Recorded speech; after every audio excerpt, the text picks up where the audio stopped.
तो हमें तो वो नेता देखना जो हमारे बीच रहते हों, हमारी समस्या को सुन सकें।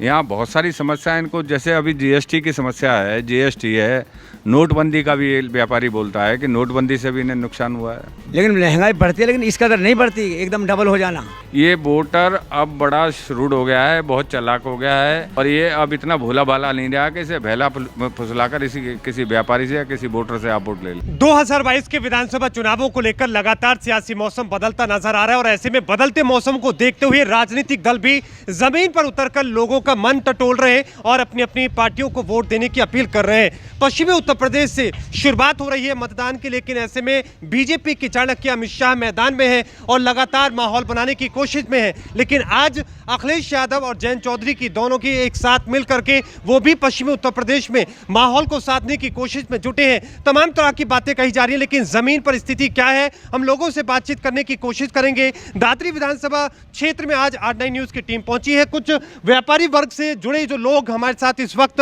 मौजूद हैं, उनकी क्या कुछ समस्याएं और बीते 5 साल के दौरान क्या कुछ बदलाव उन्होंने देखे हैं और क्या उम्मीदें उनकी थी और क्या उम्मीदों पर सरकार खरी उतरी, इन तमाम चीजों को लेकर बातचीत करने की हम कोशिश करेंगे। और इसके साथ ही शुरुआत सर मैं आपके साथ करना चाहूंगा, इस वक्त इस क्षेत्र में क्या कुछ स्थिति नजर आ रही है? देखिए मोहित जी, इस क्षेत्र के अंदर मैं मार्केट में रहता हूँ, मैं मार्केट का अध्यक्ष भी हूँ यहाँ। तो यहाँ जो व्यापारी की समस्या है पिछले 2-3 साल से, बिल्कुल काम जीरो हो चुका है। इन लोगों से, व्यापारी से किराए भाड़े कुछ पे नहीं निकल रहे हैं। तो मेरा तो यही कहना है, जो मेरा किसी पार्टी से कोई लेना देना नहीं हम लोगों का। तो हमारे यहाँ चुनाव का माहौल है, हमने भी ऐसा जनप्रतिनिधि चुनना है जो हमारा देखा हुआ और बरता हुआ है। हमने ना तो बीजेपी से कोई लेना ना समाजवादी पार्टी से, ना बसपा से, ना सपा से, और ना क्या नाम है इसका, किसी अन्य दल से। तो हमारा सिर्फ यही कहना है, अपना जो जनप्रतिनिधि चुने क्षेत्र की जनता, अपना पढ़ा लिखा और बोल्ड, और जो हमारी व्यापारी की समस्या को आगे तक पहुंचाए। बहुत बड़ी बात आप कह रहे हैं। आपको क्या माहौल यहाँ पर नजर आ रहा है, क्या स्थिति नजर आ रही है 22 के लिए? जी 2022 के लिए अब जैसे अभी सर ने बताया है, बिल्कुल जो बेचारे दुकानदार हैं इन पर किराए नहीं निकल रहे हैं, बिल्कुल हाँ बिल्कुल व्यापार डाउन हो चुका है। अब यहाँ पे ये दो ही है जी, सपा जो ये बीजेपी है, दोनों उनकी टक्कर है। यहाँ पे सपा की भी उतनी टक्कर है जितनी बीजेपी की है। अब अमित शाह जी आए थे यहाँ, ये गुजर बाहुबली क्षेत्र है, तुगल पर आए थे वो, वहाँ हुकुम जी हमारे बाबा आए। मैं इस मुद्दे पर भी आऊंगा, लेकिन फिलहाल आप कह रहे हैं बीजेपी और सपा का मुकाबला यहाँ पर कड़ा है। आपको क्या नजर आ रहा है इस वक्त 2022 के लिए, कैसी स्थिति नजर आ रही है? देखिए जी, जो जनता के हितों की बात करेगा हम हमेशा उनके साथ हैं। पार्टी से हमें कोई लेना देना नहीं होता। जो गरीब वर्ग की बात करेगा, जो व्यापारियों की बात करेगा, हम हमेशा उन्हीं के साथ रहेंगे। जो हमारे यहाँ विकास करेगा, जो काम करेगा, उसको वोट देंगे। जो काम करेगा उसको वोट देंगे, जिसको वोट देंगे। अभी मार्केट में हमारा चल रहा है, जो अध्यक्ष साहब हमारे मार्केट के हैं, जैसे कहेंगे हम वैसे चलेंगे। अच्छा हाँ। लेकिन अमित शाह खुद यहाँ पर इलाके में उतरे हुए हैं, डोर टू डोर कैंपेन भी कर रहे हैं, क्या बदलाव कुछ महसूस हो रहा है? नहीं, उससे हमें कोई फर्क नहीं पड़ता। ये तो अब चुनाव भी दौरा चल रहा है, तो अमित शाह भी आएंगे, योगी जी भी आएंगे, या अखिलेश यादव जी आएंगे, हमें उस चीज़ से कोई मतलब नहीं है। हमें है अपनी मार्केट से। हमारे यहाँ परेशानियाँ हैं, दुकानदार सब परेशान हैं। अब यहाँ की समस्या का समाधान होगा तो हमें तो वो नेता देखना जो हमारे बीच रहते हों, हमारी समस्या को सुन सकें। घर का आदमी हो या कोई भी हो, जो हमारे बीच यहाँ दादरी विधानसभा क्षेत्र से जो लड़ रहे हैं चुनाव, जो हमारी समस्या को सुन सकें, हमारे बीच आ सकें, हम उन्हीं को वोट करेंगे, चाहे वो कोई भी हो। हाँ। अच्छा, आपको क्या नजर आ रहा है, क्या स्थिति है? स्थिति तो जो हमारे सर जी ने कही है, स्थिति तो बिल्कुल सेम ही है। हम किसी पार्टी से कोई है नहीं, जो हमारी सुनेगा हम उसकी सुनेंगे, सीधी बात तो ये है। और कांटे की टक्कर है यहाँ पे। पहले सपा कमजोरी, लेकिन अब वो भी मजबूती से चल रही है। ऐसे नहीं है, मजबूत हुई है पहले से बहुत मजबूत। कैसे, क्या चीज़ मजबूत आपको नजर आ रही है? बीजेपी दावे अलग कर रही है, सपा अलग दावे कर रही है। सपा मजबूत ये है कि हमारा जो कैंडिडेट है, सपा वाले जो हैं, वो पढ़े लिखे भी हैं, और दूसरी बात सामाजिक हैं, बिल्कुल डोर टू डोर। आज बुलाओ, आज तुरंत आ जाएंगे। कैंडिडेट का फर्क हो रहा है। हाँ, कैंडिडेट का फर्क हो रहा है। ये आरएलडी के साथ जो गठबंधन है उसका कुछ असर है यहाँ? नहीं, यहाँ भी है, असर तो पड़ेगा ही। ऐसा तो है ही नहीं कि कोई ये दो पार्टी मिलेंगी तो असर नहीं पड़ेगा, ऐसा तो है ही नहीं। असर तो जरूर पड़ेगा, पड़ेगा, पक्का पड़ेगा। आपको क्या नजर आ रहा है जी 2022 के? हमारा तो यही आ रहा है जी, जो हमारे कामों को अच्छी तरह हमारे देखेगा, हमारे व्यापार को देखेगा। हमारे यहाँ पर जीएसटी लग गई है, जीएसटी में आजकल भी सब व्यापारी बिल्कुल ठप पड़े हैं। पहले कहा था एक बार देनी पड़ेगी, अब बार बार जीएसटी लगा दी, वहाँ देखाते पर यहाँ पर देते हैं, तो व्यापार बिल्कुल ठप पड़ा है। किराए तक के निकल नहीं रहे हैं। 5 साल में बिल्कुल व्यापार हमारा बिल्कुल ख़त्म हो गया है हमें। और कोरोना काल तो चल ही रहा था, उसके प्रति हमारे जो यहाँ के मेन समाज सेवी थे उन्होंने बड़ी मदद करी। देखो जी, स्थिति तो यहाँ पे काफ़ी कड़ी टक्कर है, मुकाबला है सपा और बीजेपी का। बाकी हम लोगों को तो यही कहना है, व्यापारी वर्ग के लोग हैं और मार्केट में बड़ी समस्याएं हैं। मार्केट में पार्किंग की बहुत समस्या है, व्यापार नहीं है, ऑनलाइन से व्यापार। और तमाम जो स्थानीय यहाँ की समस्या उन पर भी आऊँगा, लेकिन एक बार ये बताएं कि ये सपा बीजेपी का आप टक्कर की बात कर रहे हैं, बसपा कहाँ चलेगी? बसपा का तो क्षेत्र माना है। मुकाबले में ही नहीं है जी, बसपा की तो कहीं फाइट में है ही नहीं। बसपा तो कहीं भी नहीं दिख रही है। ये कैसे कमजोर होगी इतनी पार्टी है? देखो जी, जब वो लोग है ही नहीं मैदान में, मायावती जी बहन जी अपने घर बैठी हुई हैं, कभी कहीं आते नहीं हैं, जाते नहीं हैं, किसी लोगों को देखेंगे नहीं, लोग परेशान है, कोई परेशानी है, कोई देखने वाला ही नहीं है। सरकार भी व्यापारियों को बिल्कुल नज़रअंदाज करे पड़ी है, व्यापारियों पर ध्यान ही नहीं है सरकार का भी। अच्छा, बसपा चलो कमजोर हो रही है, क्या कांग्रेस की स्थिति यहाँ पर कैसी है ना? देखिए, जैसे हमारे अध्यक्ष जी मंजीत जी ने कहा है कि पार्टी कोई भी हो, पार्टी का मेन मुद्दा आदमी पहले अपने आप को देखेगा, अपने रोजगार को देखेगा, अपने बच्चों को देखेगा, तो पार्टी तो बाद में आई। पहले ये देखता है कि हम व्यापारी आदमी है, तो पहले हमारा व्यापार सही चलना चाहिए, उसके बाद ही हम अगला कदम रखेंगे। बच्चों की फ़ीस है, अब जैसे जीएसटी लागू किया इन लोगों ने, जीएसटी आई है, बहुत अच्छी बात है, जीएसटी होनी चाहिए। हम भी 20 साल से व्यापार कर रहे हैं, तो जीएसटी बुरी चीज़ नहीं है, लेकिन जीएसटी में जो चीज़ें हैं, जीएसटी के लिए आपको एक सीए रखने पड़ेंगे, एक अकाउंटेंट रखने पड़ेंगे, एक लॉयर रखने पड़ेंगे। इतनी चीज़ें बढ़ गई हैं कि उनकी फ़ीस देना भी बहुत कठिन हो गया है। व्यापारी पर दबाव बढ़ गया, दबाव बढ़ गया है। व्यापारी, हम किराएदार हैं, जैसे किराए की दुकानें हैं, अब 2 महीने कोरोना में दिक्कत आ गई तो कोई रियायत कहीं से कोई नहीं मिली है, और फिर कोरोना चल रहा है, बड़ी मुश्किलों से शॉप खोल रहे हैं। तो ऑड इवन का मामला भी सुनने में आ रहा है कि हो सकता है इलेक्शन के बाद में, इलेक्शन की वजह से ऐसा नहीं चल रहा है। तो जो जीएसटी से पहले व्यापार जो है पहले ही मंदा था, फिर जीएसटी की बोझ आ गई, जनसंख्या बढ़ी रही है, उस पर कोई कंट्रोल नहीं हो रहा है, खर्चे लोगों के बढ़ ही रहे हैं। तो दिक्कत कहाँ आ रही है कि दिक्कत की इनकम क्या है, हमारी इनकम नहीं बढ़ रही है, हमारा प्रॉफिट नहीं बढ़ रहा है। मैं आपका भी रुख करूंगा, लेकिन आप विवाद की बात कर रहे हैं। गृह मंत्री अमित शाह यहाँ पर डोर टू डोर कैंपेन कर रहे हैं, लोगों से मिल रहे हैं, बीजेपी कह रही है कि हम मजबूत हो रहे हैं। देखो जी, अमित शाह जी आए थे, कल तुगलपुर गांव है, यहाँ पे आए थे, तो हमारे बाबा हुकुम जी की मूर्ति है, गुर्जर संस्थान बना हुआ है यहाँ, तो वहाँ पे उन्हें माला अर्पण करनी थी। ये एक गुर्जर बाहुल्य क्षेत्र माना जाता है पश्चिमी उत्तर प्रदेश, तो वहाँ पे वो नहीं गई। कुछ बीजेपी के कार्यकर्ता वो भी रुष्ट हुए। जो आप बात कर रहे थे यहाँ पे सपा और बसपा, यहाँ का जो सपा का कैंडिडेट है वो साफ छवि ईमानदार व्यक्ति है, प्रॉपर उनकी ही सीट यहाँ से निकलेगी, बहुत अच्छे वक्ता भी है वो। कैंडिडेट की वजह से पार्टी मजबूत यहाँ पर नजर आ रही है। हाँ, जो तेजपाल जी के काम है वो उनसे लोग खुश नहीं है। यहाँ जो हमारा वो सपा का वो है प्रत्याशी राजकुमार भाटी जी है, वो बहुत ही अच्छे व्यक्ति और ईमानदार छवि के हैं। ठीक है, अब मैं बीते 5 साल के दौरान जो चीज़ें आपकी चुनौतियों का सामना जिनका आपको करना पड़ा है, व्यापार वर्ग के खासतौर के लोगों को क्या स्थिति आपने देखी, क्या बदलाव महसूस किया, सरकार की तरफ से कितना सहयोग आपको मिला? देखिए, सरकार की तरफ से तो कोई सहयोग व्यापारी को मिल नहीं रहा। सरकार का आप लोगों को भी पता है, सबको पता है, पूरे देश को पता है, ये जातीय समीकरण, ये हिंदू है, ये मुसलमान है, ये जाट है, ये तेली है, ये तमोली है, इन्हीं 5 साल इन्हीं चीज़ों में करके निकाल दिए हैं इन लोगों ने। क्यों नहीं हम जो व्यापार है, कोविड आ गया, कोविड के दौरान में इनके कार व्यवहार नहीं रहे, इनके लोगों के किराए तक नहीं निकल रहे इन लोगों के। यहाँ बहुत सारी समस्याएं इनको, जैसे अभी जीएसटी की समस्या है, जीएसटी है, नोटबंदी का भी व्यापारी बोलता है कि नोटबंदी से भी इन्हें नुकसान हुआ है, और जीएसटी से काफ़ी नुकसान हुआ है कि जीएसटी से इनको हायर करने पड़ते, लॉयर हायर करने पड़ते, इनके खर्चे निकल गए, खर्चे नहीं मीट आउट हो रहे हैं। पहले हमारे यहाँ दुकानों पर 10-10 आदमी रहा करते थे लॉकडाउन से पहले और उससे भी पहले। अब वहाँ सिर्फ व्यापारी ने 10 लोगों को निकाल कर सिर्फ 2 बंदे रख रखे हैं। बेरोजगारी बहुत बड़ी है, बेरोजगारी, उसका एक आदमी निकलता है तो 4 आदमी चले जाते हैं ना। सरकार ये कह रही है कि हमने कोरोना काल के दौरान व्यापारियों की मदद की, हम स्थिति को बेहतर कर रहे हैं और व्यापारी वर्ग आगे बढ़ रहा है। नहीं नहीं, कहाँ, किसने, सरकार ने क्या मदद करी है?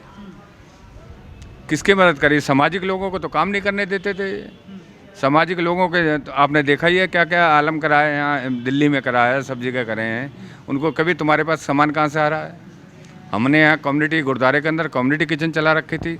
हमारा ग्रेटर नोएडा प्राधिकरण के लोग आते थे और हम खाना बना के देते थे गुरुद्वारे से, और वहाँ सबको लॉकडाउन के अंदर जब फर्स्ट ये वेव आई थी, फर्स्ट वेव आई थी, तो उसके अंदर खूब हमने सेवा करी है।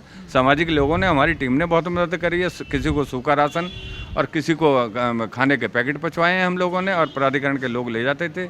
5-5, 10-10 हज़ार आदमियों को खाना हमने भिजवाया है। तो सरकार की तरफ से तो हमें तो ऐसी कुछ चीज़ नज़र ही नहीं आई है कि अब ये रही है। अभी राशन बांट रहे हैं, जो लोगों को और बेकार कर रहे हैं, उनकी आदत ख़राब कर रहे हैं। उनको नौकरियां दो, उनको वैसी बेरोजगारी इतनी हो रही है, और आप ये हमें तो समझ में नहीं आ रहा है ये इसको लेकर आप कह रहे हैं। आपको और क्या लग रहा है कि क्या स्थिति बिगड़ी बीते 5 साल में? वो कह रहे हैं कि कोरोना की वजह से चुनौतियां बढ़ी, बावजूद इसके हमने स्थितियों को बेहतर किया है। नहीं, बेहतर तो देखिए, अध्यक्ष जी जैसे कह रहे हैं कि राशन हमने फ्री दे दिया है। एक राशन ही नहीं है जिससे काम चलेगा, और बहुत सारी चीज़ें हैं, और बहुत सारे खर्चे हैं, कपड़े भी हैं, फीस भी है बच्चों की, घर में पानी है उसके भी खर्चे हैं। आजकल तो सब मीटर से जाता है खर्चा, बिजली का पंखा चल रहा है, इतनी कॉस्टली बिजली हो गई है। आप सोचिए, आज से मैं कहता हूँ कि 10 साल पहले मेरे याद है कि बिजली की रीडिंग क्या आती थी और कितनी कम यूनिट आती थी। आज के टाइम में प्राइवेटाइजेशन हो गया है और बिजली मुझे लग रहा है 9-10 रुपये यूनिट चल रही है। हमने लॉकडाउन में 2 महीने प्रॉपर शॉप बंद रखी। मैं अपना एक्सपीरियंस बता रहा हूँ। एमसी जो होती है बिजली की, उसको उठाया नहीं किसी ने 60 डेज, 2 महीने तक। मतलब बिजली जो आ रही है उसकी एमसीवी को ऊपर नहीं किया कि कहीं बिजली चलेगी। जब हम थे ही नहीं यहाँ पे तो शॉप तो खुलना ही नहीं है। उसके बावजूद 14,000 रुपये का बिल 2 महीने का उन्होंने हमें दिया और वो हमने पे किया। वो कह रहे हैं कि किराया नहीं दे पा रहे, इस तरह की स्थिति बन रही है। आपको भी कुछ ऐसा नजर आ रहा है? जी, जब से ये सरकार आई है, व्यापारी वर्ग को बहुत नुकसान उठाना पड़ा है। जैसे मार्केट में बिल्कुल काम नहीं है, या तो लोग ऑनलाइन सामान खरीद रहे हैं, ठीक है, तो इसमें व्यापारी लोगों को बहुत नुकसान हो रहा है। बीच में कभी कोरोना की दिक्कत है, तो ऊपर से किराए हैं, बच्चों का खर्चा है, फीसें हैं, तो ये सारी चीज़ें बहुत मैनेज करना बहुत मुश्किल हो गई हैं।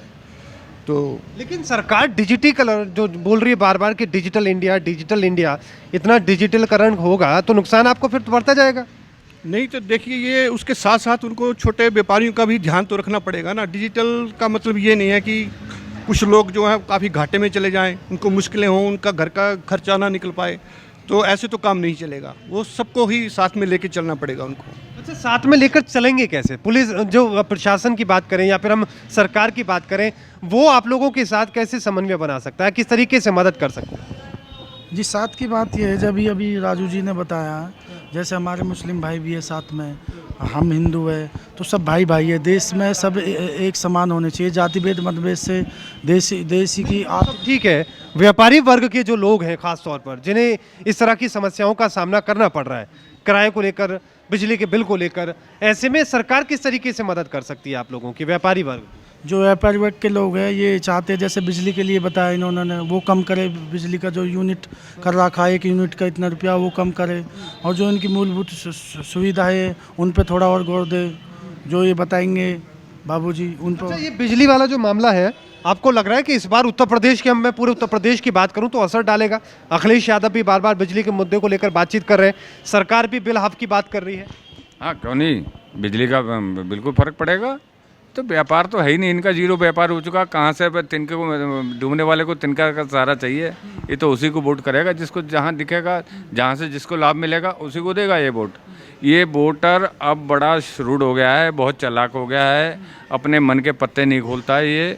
और ये अब इतना भोला भाला नहीं रहा कि इसे भैला फुसलाकर किसी व्यापारी से या किसी वोटर से आप वोट ले लेंगे। ऐसी अब राजनीतिक लोग इस उपेक्षा ना करें किसी चीज़ की ये।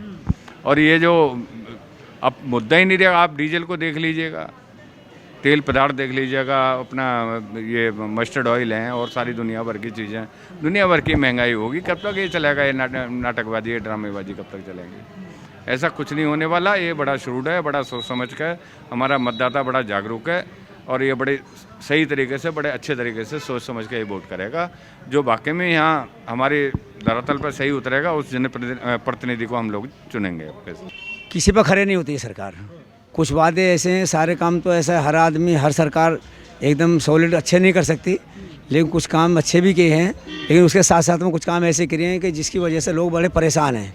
जैसे हालात दिख रहे हैं आपको कारोबार के लाइन से, और कहीं का किराया डबल हो गया, कहीं पे अभी कुछ लोगों को चावल या गेहूं इस तरीके से मिल रहा है।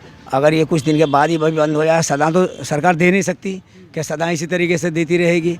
अभी हट के जाकर देखो तुम दुकानों पे तेल या गेहूं चावल बाज़ारों के अंदर कितनी महंगाई कर रखी है। लोग वो कह रहे हैं महंगाई तो ये तो बढ़ती ही रहती है, महंगाई तो हर साल बढ़ती है। लेकिन महंगाई बढ़ती है, लेकिन इस कदर नहीं बढ़ती एकदम डबल हो जाना। मान लो जो ट्रेन का सफ़र कर रहा है आदमी, यहाँ से कितने गरीब गुरबा आदमी हैं जो बिहार जाते हैं, बंगाल, उड़ीसा, हरियाणा, पंजाब, राजस्थान लोग जाते हैं, और उसका किराया एकदम डबल कर दिया। ऐसा कौन सा डबल करने का किराया होता? किसी भी सरकार ने ऐसा डबल किराया नहीं कराया, डबल कोई महंगाई नहीं करी किसी भी लाइन की, कोई डबल कहाँ किया जाके। हाँ, धीरे धीरे होता है, किसी पेट्रोल पे या डीजल पे या गैस पे, सिलेंडर पे इस कदर महंगाई कर दी है कि जिसकी वजह से लोग बड़े परेशान हैं। हर आदमी तो उद्योगपति होता नहीं है, हर आदमी तो इतना कमाता नहीं है, और कितने लोग जो बड़े उद्योगपति हैं, बड़े कारोबार वाले हैं, वो देख रहे हो आप कैसे चौपट में बैठे हैं। पूरे मॉल के मॉल खाली पड़े हैं, दुकान की दुकानें खाली पड़ी हैं। अब लोग कहाँ से पैसा दें, कहाँ से जीएसटी भरें, कहाँ से किराया दें, कहाँ से कारोबार चलाएं। ये तो अपनी इज्जत के खातिर लोग लगे पड़े हैं कि ताकि अपने नाक के मसले पे अभी इज्जत के खातिर लोग लगे पड़े हैं। इस वजह से लगे पड़े हैं कि भाई क्या करें। कुछ लोगों ने तो अपनी ज़मीनें बेच के किराया दे रहे हैं, कहाँ से किराया दें? कुछ लोगों पर किराया नहीं दिया जा रहा, इतनी हालत ख़राब है, इतनी हालत ख़राब है, किराया नहीं दिया जा रहा, बिल नहीं दिया जा रहा। ये हमारे सरदार मनीष सिंह कहाँ तक ये इनका साथ दें, कहाँ तक उन पर छूट बाढ़ करें, कहाँ तक क्या करें? कितने लोग दुकानें खाली करें। सरकार मदद कैसे कर सकती है? सरकार किस तरीके से है? सरकार से ये बोलो कि सरकार अभी तो कुछ लोग गेहूं चावल या तेल थोड़ा बहुत दे दिया, इससे कोई गुजारा थोड़ा ही हो जाएगा।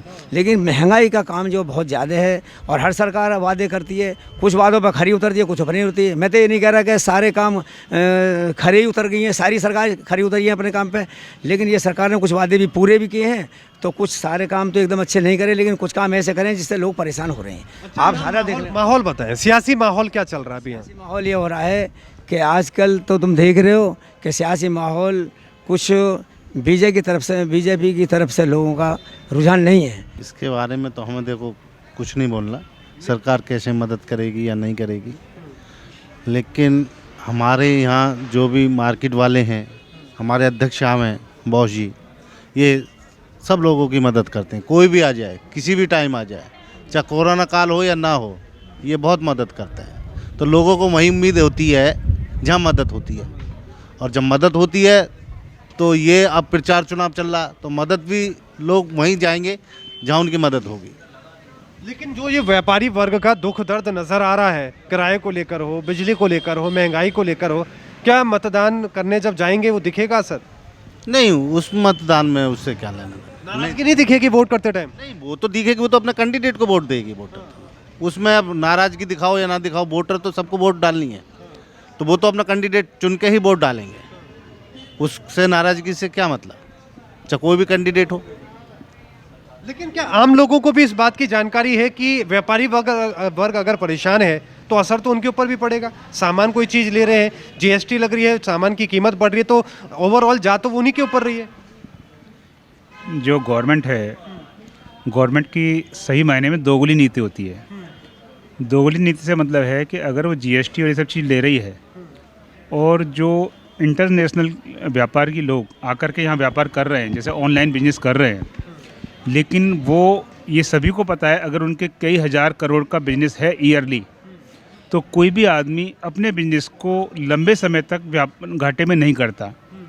गवर्नमेंट फिर भी उनको आगे तक के लिए परमिशन दे रही है, और वो अपनी आईटीआर में दिखाते हैं कि हमको कुछ फ़ायदा नहीं हुआ, और डिस्काउंट्स की लेवल ऐसे दिखाते हैं कि भाई जैसे उनको बाहर की फंडिंग्स हो रही हैं, उस तरह की चीज़ हो रही हैं कि उनको जीएसटी की भी चोरी कर रहे हैं। और हर तरीके से जो व्यापार के लिए है, जो मध्यम व्यापार वर्ग है, वो शुरू से ही खफा है इस गवर्नमेंट से, क्यों उन्होंने कभी मध्यम वर्ग का ख्याल ही नहीं रखा। जो ट्रांसपेरेंसी होनी चाहिए, जो नियम होने चाहिए, वो सभी के लिए एक होने चाहिए। लेकिन हो ये रहा है कि जो भी सत्ता है, सत्ता कुछ लोगों के हाथ में जा रही है। आम व्यापारी वर्ग परेशान हैं, और वो बढ़ती कीमतों से कीमतें बढ़ेंगी वो अपनी जगह, लेकिन जब तक उसके पास उतने आय के साधन नहीं बनेंगे। आप ये बड़ी बात कह रहे हैं, आप क्या भेदभाव की बात कर रहे हैं कि व्यापारी वर्ग एक जो छोटा व्यापारी है उसके साथ अलग हो रहा है, मिडिल जो है उसके साथ अलग, और जो बड़ा है उसके साथ अलग? मैं बिल्कुल यही कह रहा हूँ। मैं बिल्कुल यही कह रहा हूँ कि जो बड़ा व्यापारी वर्ग है उनके अपनी आपसी सांठगांठ जहाँ कर्मचारियों से हो, सरकार से हो, किसी से हो, चाहे केंद्र की सरकार हो या राज्य की सरकार हो, सरकार दोनों ही ये कहते हैं कि हम मदद कर रहे हैं और हमारी कोशिश यही रहती है कि व्यापारी वर्ग मजबूत हो ताकि स्थिति को बेहतर किया जा सके। लेकिन सरकार और किस तरीके से मदद कर सकती है और सरकार को किन बिंदुओं पर और ध्यान देने की ज़रूरत है? देखिए मोहित जी, सरकार बहुत समझदार है। ये आप ये कहते हैं कि सरकार को पता नहीं है कुछ भी, सब पता है इनको, है हिंदू मुसलमान करने का तो सब कुछ पता है। और इनको व्यापारी वर्ग का कभी जिक्र करा है इन्होंने कि व्यापार नहीं चल रहा? आजकल जो माहौल चल रहा है व्यापार के ऊपर कभी बोला इन्होंने? कोई भी नहीं बोल रहा।